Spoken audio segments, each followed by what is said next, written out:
Bonsoir à vous devant votre écran et sur Facebook. Merci de prendre le temps de partager l'information choisie par Calédonia. Voici les titres de la rédaction.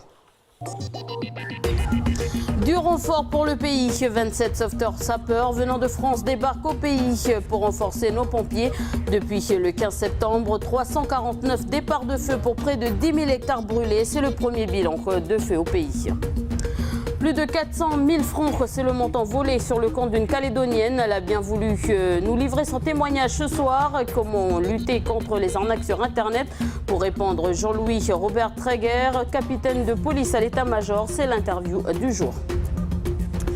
100 ans après, les élèves de l'IFU racontent l'histoire des tirailleurs kanaks de leur île. Des portraits exposés à découvrir à la mairie de Nouméa. Et dans cette partie de l'histoire, certains de nos vieux ne voulaient pas se rendre à la guerre, ce qui va provoquer des conflits dans la région de Koné. Un bout de mémoire que je vous propose de découvrir dans le feuilleton de la semaine.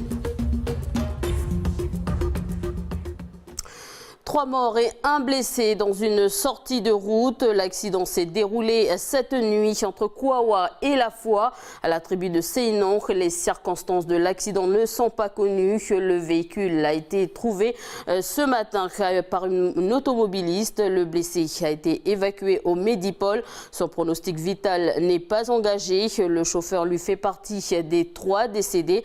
Donc ce qui fait en tout 49 morts sur nos routes depuis le début de l'année. C'est une première depuis le transfert de la sécurité civile au pays en 2014. La France nous envoie du renfort. Nos soldats du feu vont pouvoir souffler après les 349 départs de feu depuis le 15 septembre. Une vingtaine de sapeurs sauveteurs d'un détachement d'intervention spécialisé de l'unité d'instruction et d'intervention de la sécurité civile. Les précisions d'Océane Zobler. En 1 mois et demi, le pays a connu une sécheresse record avec des incendies qui ont fait de nombreux dégâts. Près de 10 000 hectares ont déjà brûlé alors que la saison administrative des feux de forêt n'est pas encore terminée et prendra fin le 15 décembre. Afin de venir en aide aux pompiers calédoniens, le président du gouvernement, Philippe Germain, a demandé du renfort à l'État. Pour la première fois depuis le transfert de la compétence de la sécurité civile à la Nouvelle-Calédonie, l'État français mobilise donc un détachement d'intervention spécialisé de 27 sapeurs sauveteurs actuellement en route vers la Nouvelle-Calédonie. Un premier groupe de 10 personnes est arrivé hier soir. Les 17 autres sapeurs devraient toucher le sol calédonien ce soir. Ces hommes et ces femmes appelés en renfort font partie d'un groupe de 300 autres sapeurs sauveteurs d'astreinte. Basés en France, ils doivent être prêts à partir en France ou à l'étranger en moins de 3 heures. Une fois au pays, ces sapeurs, formés comme des militaires, devront être capables d'intervenir à n'importe quel moment sur le terrain pour éteindre les feux et assurer la sécurité. À l'heure actuelle, on ne sait pas combien de temps ils resteront au pays. Et à notre bol d'air, et regardez cette carte, le pays est placé en vigilance forte pluie et orage jusqu'à demain matin. Même en banque, notre argent n'est pas totalement à l'abri. Selon l'IOM, 9200 fraudes représentent plus de 560 millions de nos francs. Ce montant est 20 fois plus qu'en France. Le taux de fraude à la carte bancaire et au retrait est à la hausse. Notre moyen préféré de paiement. Victime de fraude, une Calédonienne a accepté de témoigner ce soir. 400 000 francs lui ont été volés depuis la Bretagne. Un calvaire qui a duré 1 an. Elle nous raconte son histoire. Je me suis aperçue de l'arnaque quand je voulais aller faire un retrait. Et avant de faire le retrait, je voulais voir si j'avais encore sur mon compte. Du coup, j'ai fait un relevé là. Et c'est là que je me suis aperçue qu'en l'espace de 2 jours, j'ai eu des retraits de sites internet, quoi.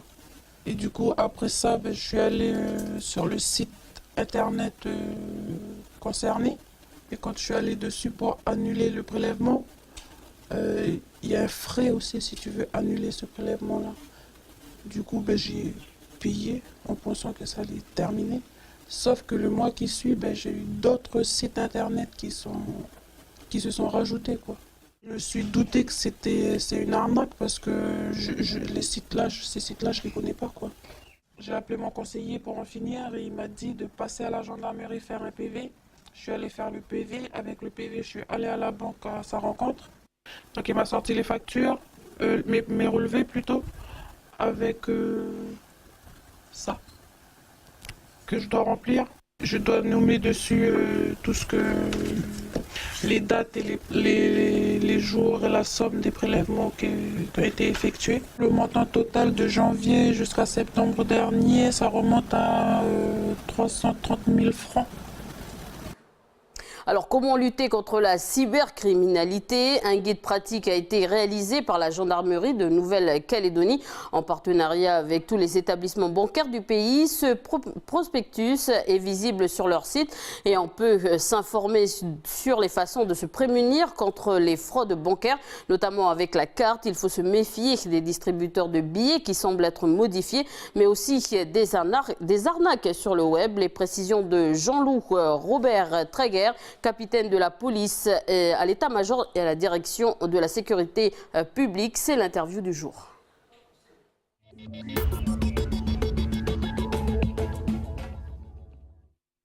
Robert Tréguer, bonjour. Bonjour. Alors vous êtes le capitaine de police à l'état-major à la direction de la sécurité publique. Alors les fraudes et les arnaques, il en existe partout, notamment sur Internet. La Nouvelle-Calédonie n'échappe pas au phénomène. Donc première question, à quoi reconnaît-on une arnaque sur Internet ? Alors en fait, ça va dépendre de où on se trouve sur Internet. Soit l'Internet est un vecteur de communication qu'on reçoit par mail, de la communication par mail, où là, à l'intérieur des mails, il peut y avoir des arnaques déguisées, ou carrément sur Internet, lors de transactions commerciales au travers de sites de bandes annonces ou de sites commerciaux purs pour l'achat d'un produit. Alors, pour ce qui est des mails, on peut retrouver généralement des demandes de réidentification de l'individu lorsqu'on va demander le numéro de compte, l'identité, la banque et même voir les codes d'accès au compte en ligne. Ce qu'il faut savoir, c'est que ces informations-là, elles sont de la très haute importance en fait, parce qu'il peut y avoir des conséquences graves, donc elles sont extrêmement confidentielles. Voilà. Jamais une banque va demander à une personne de donner son numéro de compte et son code d'accès. Jamais. Ensuite, quand on fait des transactions sur Internet, donc soit au travers de sites d'annonces ou pour l'achat d'un produit via un site commercial, il peut y avoir des personnes mal intentionnées qui fabriquent un faux site. Et là, la personne croit qu'elle est sur le bon site commercial et va acheter en toute crédulité et finalement va se retrouver victime d'une infraction. Alors justement, comment éviter ces arnaques sur Internet? Il faut que les gens soient suspicieux. On n'a pas de l'argent facilement comme ça. Donc soit on nous demande de communiquer nos paramètres de compte en ligne ou de carte bleue par mail, ça, il ne faut jamais le faire. Enfin, tout de suite, on dit, on nous demande quelque chose de mon compte à moi, on dit non, on refuse, on ne communique pas, on éteint, on supprime le mail. Voilà. Ou quand on fait des transactions sur Internet au travers de sites d'annonces, eh ben, il faut être suspicieux là encore et dire, punaise, j'ai un vélo, voilà, un vélo dans le commerce il coûte tant, et là c'est même pas le moitié prix, quoi, et encore moins. Là tout de suite, il y a peut-être quelque chose.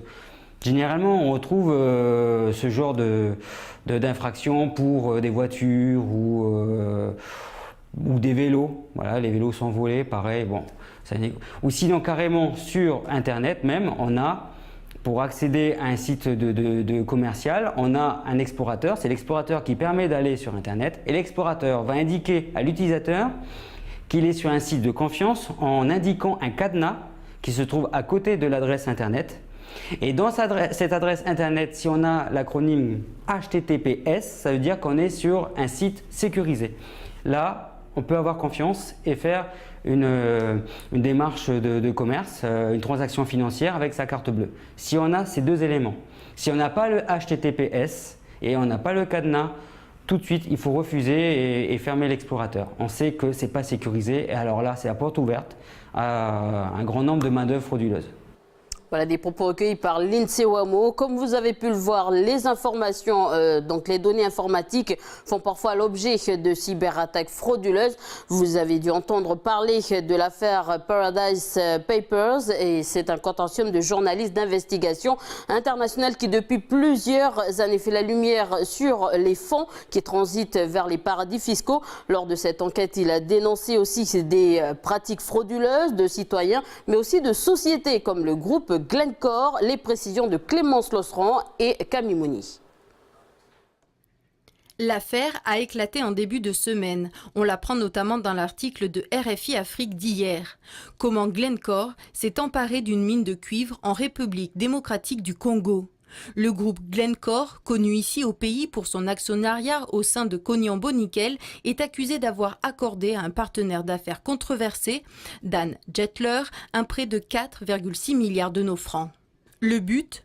Que Dan Jettler négocie avec les dirigeants du pays pour l'aider à prendre le contrôle de la mine Katanga, l'un des plus gros gisements de cuivre au monde. À l'époque, les propriétaires de la mine n'étaient pas favorables à cette prise de contrôle par Glencore et réclamaient un droit d'exploitation de 51,4 milliards de nos francs. Glencore va accorder un prêt de 4,6 milliards de nos francs à son intermédiaire Dan Jettler. Ce prêt va lui permettre de participer à une augmentation du capital de Katanga et de devenir l'un des principaux partenaires d'affaires de Glencore. Finalement, 2 ans plus tard, Glencore obtient le droit d'exploitation de la mine Katanga pour 14,4 milliards de nos francs, ce qui revient donc pour les Congolais à une perte de 36 milliards de francs. En bref, l'intersyndicale s'est réunie ce matin avec les élus et responsables du Medipol. Une nouvelle proposition d'accord a été établie. L'intersyndicale proposera ce nouvel accord aux médecins en grève demain. S'ils n'acceptent pas, d'ici la fin de la semaine, le conflit pourrait être réglé. S'ils acceptent plutôt que le conflit pourrait être réglé, dans le cas contraire, ils devront proposer et devront se réunir de nouveau.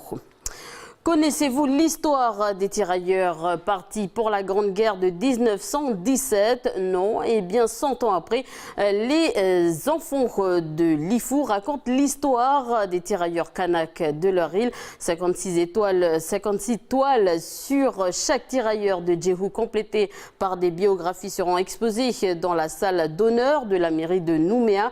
Une exposition que les élèves des écoles primaires de Ounete et Djououlou vous invitent à aller découvrir. Je vous propose de regarder ce sujet. Il est signé Falaï Wedjo.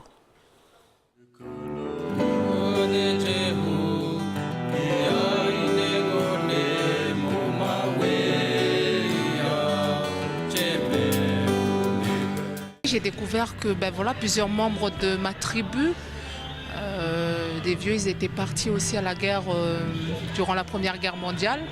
Et j'ai aussi vraiment découvert que j'avais aussi du côté de ma maman, quelqu'un qui est parti à la guerre et je ne savais pas. On est venu regarder parce que le grand-père, quand il est parti, il a eu 2 fils. Mon oncle Matoun et puis mon père c'est Maten. Il est parti en France et puis il est mort là-bas. Vous l'avez pas connu? Je ne connais pas. Votre papa, si? Non, même mon père.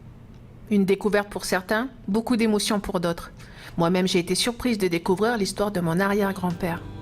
Derrière cette exposition se cache le travail des élèves et enseignants de l'école catholique de Djououlou et ceux de Ounete à Lifou.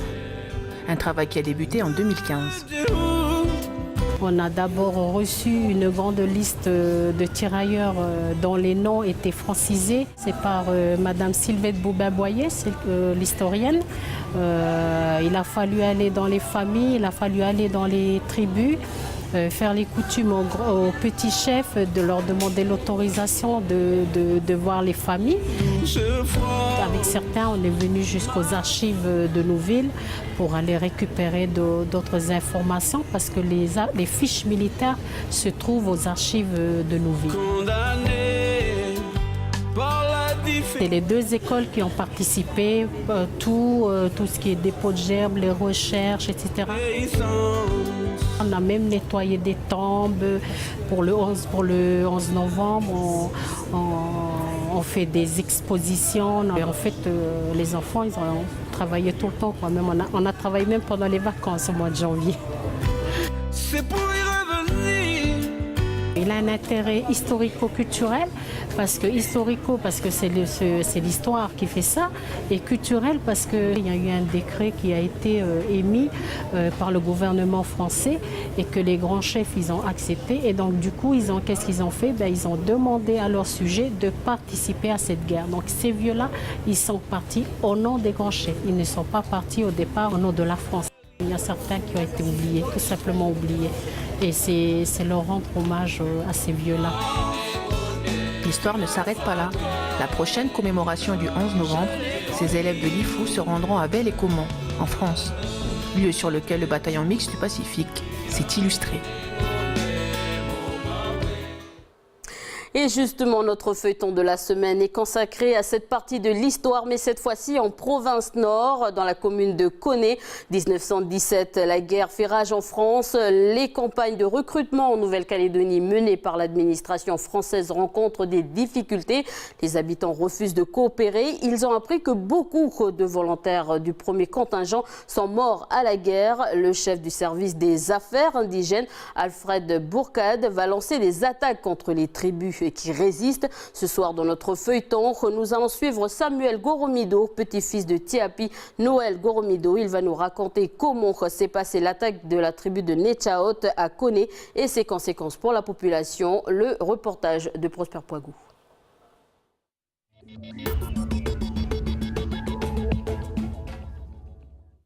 Depuis l'aire de repos du col de Tongo, situé sur la transversale Koné-Tiwaka, Samuel Goromido contemple la tribu de Nechaot. Il nous raconte le point de départ de l'attaque qui a bouleversé la vie de ses aïeux. Il y a eu des employés de la tribu qui travaillaient pour la société Le Nickel, sur le massif du Copito. Ils sont montés là-haut pour se faire payer. Puis il y avait un poste là-haut au Copito et puis les mecs sont arrivés en plein dans la sieste et puis les militaires ont flingué les autres, mais eux ils sont venus pour se faire payer. Ces tirs, incompris par les travailleurs de Nechaot, sont la conséquence directe d'un événement qui a lancé les hostilités entre les Kanaks et l'administration coloniale. Le 28 avril 1917, au lieu dit Tiamou, le pilou prévu pour réconcilier des tribus Kanaks en conflit finit en fusillade. Le chef du service des affaires indigènes, Alfred Bourcade, déclare la guerre au petit chef Kanak Noël de Tiamou. Du coup, les mecs ont détalé, ils sont arrivés ici, là, mais le grand chef Pointé, le chef Pointé, il était excédé par les manières de faire. C'est là qu'il a réuni tout le monde pour lancer la guerre. Et après, ils ont attaqué le sud du Copito. Ils ont brûlé toutes les concessions des colons, les colons à l'époque, qui habitaient derrière la montagne. Après, ils sont venus, ils ont été là. Après, ils ont encore attaqué toute la tribu de Noélie, parce qu'ils disaient que la tribu de Noélie, il est du côté des auxiliaires. Après, le gouverneur Repiquet a classé la région de Vaux-Koné-Point-Boti-Yanken à moi, pour la vallée d'Amois, comme zone front de guerre. Il y a une guerre à l'intérieur de la grande guerre de 1914-1918. Les autorités coloniales de l'époque décident de partir à la recherche des insurgés en mobilisant beaucoup de moyens. Dans le col de Tongo, Samuel Goromido nous montre un endroit stratégique. Ah, la mitraillette, elle était là. Donc là, il y a des sacrées portées de tir. Pour les mitraillettes, déjà, à l'époque, on doit bien faire 600 mètres, 800 mètres, 600 mètres à vol d'oiseau. Puis après, ils ont tiré sur les gens en bas, sur l'Antal. Les gens qui sortaient de l'église, sortaient du temple. Du coup, tous les gens, ils sont sauvés comme ça. Les autres sont sauvés. Il y en a qui sont montés comme ça, il y en a qui sauvent la rivière.